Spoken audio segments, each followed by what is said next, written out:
श्रीहरये नमः श्रीहरये नमः श्रीहरये नमः। तं च प्रतिमकर्माणम् अचिन्त्य बलपौरुषम् तं च प्रतिमकर्माणम् अचिन्त्य बलपौरुषम् द्वारदेशमनुप्राप्तम् ददर्श हनुमान् कपिः द्वारदेशमनुप्राप्तम् ददर्श हनुमान् कपिः तं च प्रतिमकर्माणम् अचिन्त्य बलपौरुषम् द्वारदेशमनुप्राप्तम् ददर्श हनुमान् कपिः। दीपिकाभिरनेकाभिः समन्तादवभासितम् दीपिकाभिरनेकाभिः समन्तादवभासितम्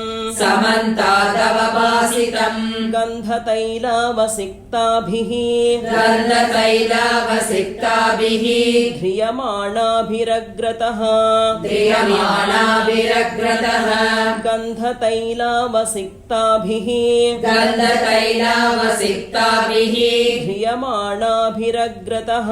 ध्रियमाणाभिरग्रतः दीपिकाभिरनेकाभिः समन्तादवभासितम् गन्धतैलावसिक्ताभिः ध्रियमाणाभिरग्रतः। कामदर्पमदैर्युक्तम् जिह्मताम्रायते क्षणम् कामदर्पमदैर्युक्तम् जिह्मताम्रायते क्षणम् समक्षमिव कन्दर्पम् अपविद्धशरासनम् समक्षमिव कन्दर्पम् अपविद्धशरासनम् कामदर्पमदैर्युक्तम् जिह्मताम्रायते क्षणम् समक्षमिव कन्दर्पम् अपविद्धशरासनम्। मथितामृतफेनाभम् अरजो वस्त्रमुत्तमम् मथितामृतफेनाभम् अरजो वस्त्रमुत्तमम् सलीलमनुकर्षन्तम् विमुक्तं सक्तमङ्गदे सलीलमनुकर्षन्तम् विमुक्तं सक्तमङ्गदे मथितामृतफेनाभम् अरजो वस्त्रमुत्तमम् सलीलमनुकर्षन्तम् विमुक्तं सक्तमङ्गदे। तं पत्रविटपेलीनः पत्रपुष्पघनावृतः तं पत्रविटपेलीनः पत्रपुष्पघनावृतः समीपम् उपसङ्क्रान्तम् निध्यातुम् उपचक्रमे समीपम् उपसङ्क्रान्तम् निध्यातुम् उपचक्रमे तं पत्रविटपेलीनः पत्रपुष्पगणावृतः समीपमुपसङ्क्रान्तम् निध्यातुम् उपचक्रमे। अवेक्षमाणस्तु ततो ददर्श कपिकुञ्जरः अवेक्षमाणस्तु ततो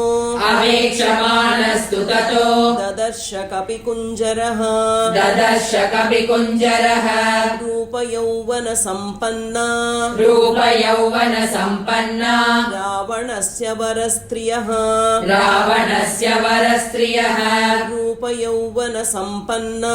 रूपयौवनसम्पन्ना रावणस्य वरस्त्रियः रावणस्य वरस्त्रियः अवेक्षमाणस्तु ततो ददर्श कपिकुञ्जरः रूपयौवनसम्पन्ना रावणस्य वरस्त्रियः ताभिः परिवृतो राजा ताभिः परिवृतो राजा सुरूपाभिर्महायशाः सुरूपाभिर्महायशाः ताभिः परिवृतो राजा ताभिः परिवृतो राजा सुरूपाभिर्महायशाः सुरूपाभिर्महायशाः तन्मृगद्विजसङ्घुष्टम् तन्मृगद्विजसङ्गुष्टम् प्रविष्टप्रमदावनम् प्रविष्टप्रमदावनम् तन्मृगद्विजसङ्घुष्टम् तन्मृगद्विजसङ्गुष्टम् प्रविष्टः प्रमदावनम् प्रविष्टप्रमदावनम् ताभिः परिवृतो राजा सुरूपाभिर्महायशाः तन्मृगद्विजसङ्गुष्टम् प्रविष्टप्रमदावनम् शीभो विचित्राभरणः क्षीभो विचित्राभरणः शङ्कुकर्णो महाबलः शङ्कुकर्णो महाबलः शीभो विचित्राभरणः क्षीभो विचित्राभरणः शङ्कुकर्णो महाबलः शङ्कुकर्णो महाबलः तेन विश्रवसः पुत्रः तेन विश्रवसः पुत्रः तदृष्ट्वा राक्षसाधिपः सदृष्ट्वा राक्षसाधिपः तेन विश्रवसः पुत्रः तेन विश्वसः पुत्रः सदृष्ट्वा राक्षसाधिपः सदृष्ट्वा राक्षसाधिपः क्षीभो विचित्राभरणः शङ्कुकर्णो महाबलः तेन विश्रवसः पुत्रः सदृष्ट्वा राक्षसाधिपः वृतः परमनारीभिः वृतः परमनारीभिः ताराभिरिव चन्द्रमाः ताराभिरिव चन्द्रमाः वृतः परमनारीभिः वृतः परमनारीभिः ताराभिरिव चन्द्रमाः ताराभिरिव चन्द्रमाः तं ददर्श महातेजाः तं ददर्श महातेजाः तेजोवन्तं महाकपिः तेजोवन्तं महाकपिः तं ददर्श महातेजाः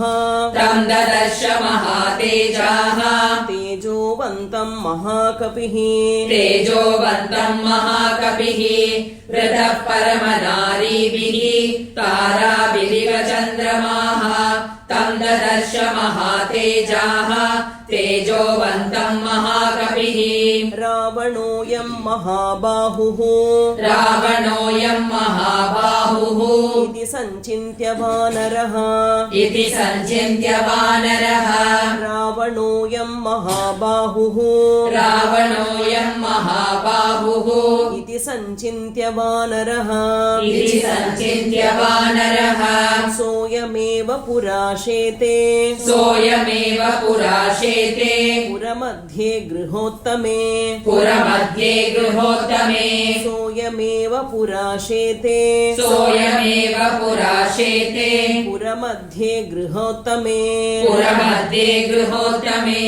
रावणोऽयं महाबाहुः इति सञ्चिन्त्य वानरः सोऽयमेव पुराशेते पुरमध्ये गृहोत्तमे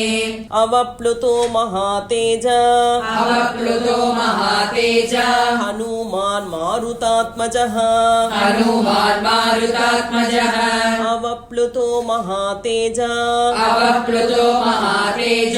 हनुमान् मारुतात्मजः हनुमान् मारुतात्मजः सतताप्युग्रतेजाः सतताप्युग्रतेजाः सन्निर्धूतस्तस्य तेजसा